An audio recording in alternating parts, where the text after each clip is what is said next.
Hello everybody, I am Baltmatrix, and today we are taking a look at Transformers Core Class Legacy Rumble Blue.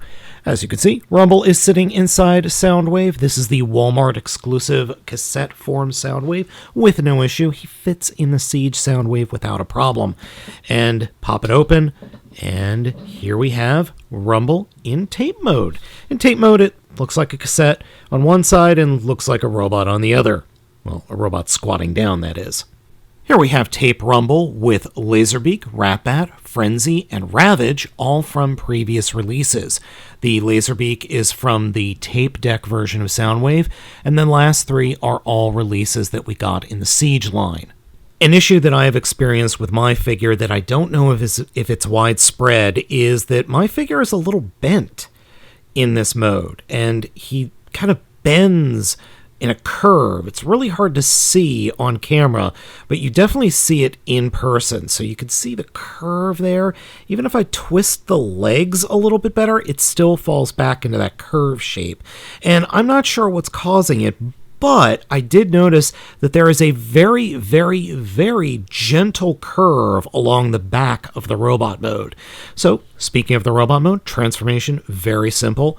Unpeg the legs and turn them, and make sure that you have the legs so that the upper thighs are actually filled in, and then reach inside or the shins and flip down the toes like that. Arms, simply grab them and fold them down over the shoulders and reach inside and flip out the fists. Very, very tiny little fists. And do that on both sides, like so.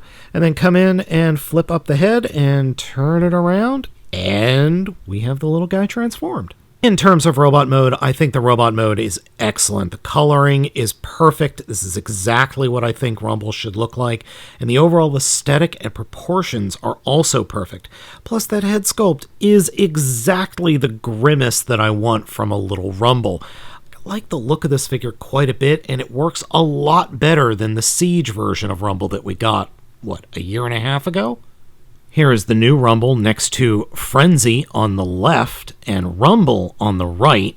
In this release from Siege, Frenzy and Rumble's color palettes were swapped to be more mirroring what the original comics were, as opposed to what we got in the original Generation 1 show. Also, the proportions are a bit different. I prefer the new Core Class Rumble to the previous Siege figures. I just think it works better.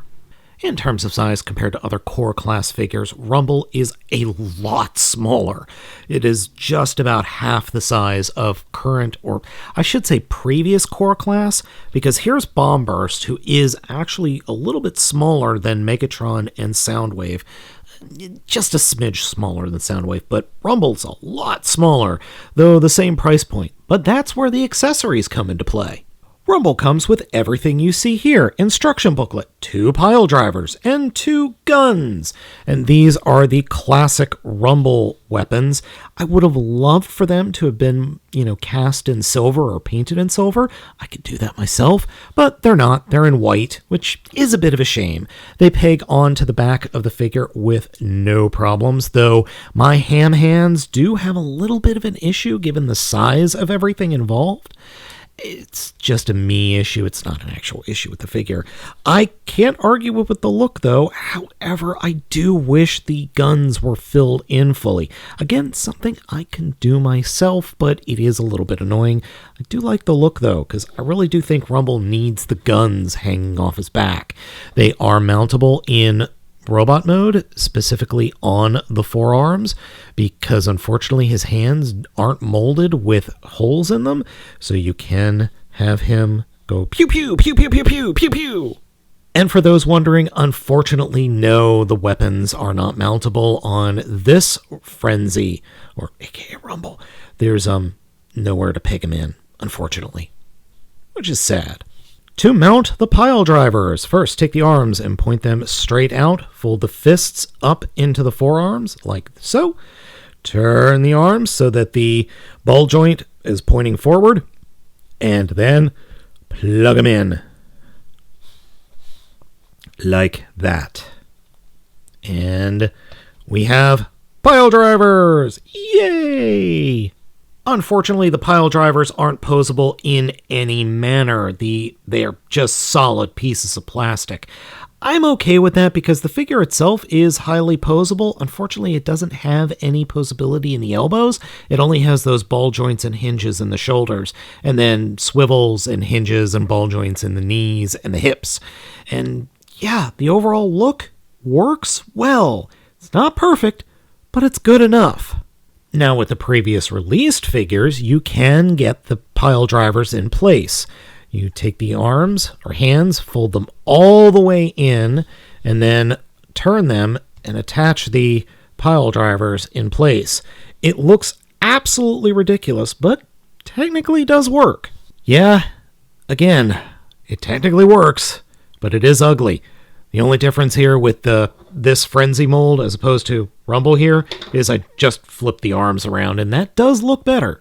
Overall, this brand new Rumble is really good, especially compared to the molds that we got from Siege. I like it a lot, and I'm really hoping we get some new Cassetticons in the core class. Frenzy, Ravage, and Slugfest and Overkill would be really nice. Ooh, you know what would be even better? Beast Box. Yes, the combining Cassetticons. Please, Hasbro. That would make great legacy figures. Alright, folks, let me know what you think of this new Rumble down in the comments. Thank you so much for watching. As always, I'm going to ask you to like, comment, and subscribe. I have been Baltmatrix, and I will catch you all next time.